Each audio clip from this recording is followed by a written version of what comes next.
See, it is a pride of this country, National Herald, by Jawaharlal Nehru. It is a party of the Indian National Congress. They started for the freedom movement. See, Sonia Gandhi and Rahul Gandhi were the president of the Congress party. See, when I was also a chairman of various boards and corporations, naturally the shares will be there to protect the interest of any political party. See, I am the trustee of the Congress Board Trust in Karnataka.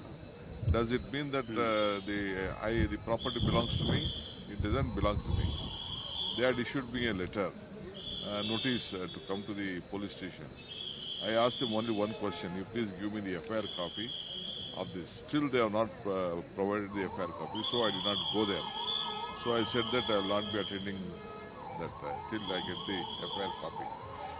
So I was so happy to hear that the Supreme Court, the court has squashed this ED.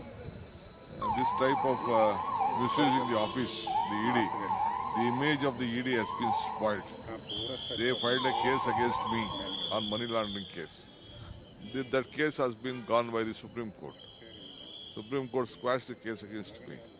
I think it is a big lesson to the BJP and the ED not to go by the political pressures. How many cases the ED has filed against various political leaders? Why not on various ruling party leaders? This is all the question. Ultimately, justice has been prevailed. Justice has been flown from the seat of justice. We congratulate the who was sitting on the chair of the justice that truth has been prevailed.